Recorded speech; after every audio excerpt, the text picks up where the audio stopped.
জোহরের 4 রাকাত সুন্নত অনেক সময় আদায় করা হয় না, এতে করে কি আমি গুনাহগার হব? আমি শারীরিকভাবে অসুস্থ না, কিন্তু বেশি ক্লান্ত, এক্সাম থাকলে শরীর দুর্বল হয়ে যায়, তাই আমি বসে নামাজ আদায় করে থাকি এবং জোহরের 4 রাকাত সুন্নত বাদ দেই। ক্লাসে থাকার কারণে বেশিরভাগ সময় নামাজ কাজা হয়, এক্ষেত্রে আমার করণীয় কি? ধন্যবাদ। প্রথম কথা হলো যে ইমানদারের কাছে নামাজের চাইতে ইম্পর্টেন্ট কোনো বিষয় নেই। অতএব পড়াশোনার অজুহাতে কিংবা এক্সামের অজুহাতে কোনো অজুহাতেই নামাজকে পেছাবার বা নামাজকে বাদ দেওয়ার কোনো সুযোগ নেই। আপনি অসুস্থ, দাঁড়িয়ে নামাজ পড়তে পারছেন না, তাহলে আপনি এক্সাম দিয়েছেন, ক্লাস করেছেন, অন্য সব কাজগুলো নিশ্চয়ই স্বাভাবিকভাবে করেছেন, তাহলে নামাজ কেন আপনি পারবেন না?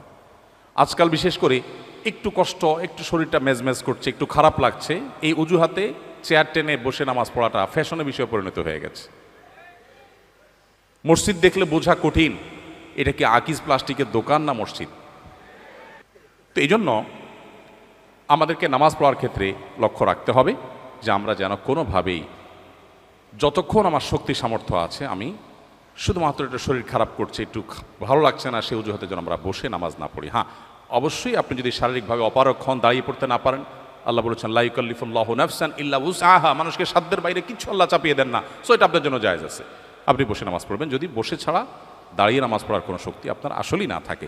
আর সুন্নাহগুলো ইম্পর্টেন্ট, নবী সাল্লাল্লাহু আলাইহি সাল্লাম সচরাচর কখনো ছাড়তেন না। আপনার কখনো কোনো অসুবিধা তৈরি হয়েছে বিশেষ পরিস্থিতিতে, এটা বাদ দিলেন, তাতে গুনাহ হবে না ইনশাআল্লাহ।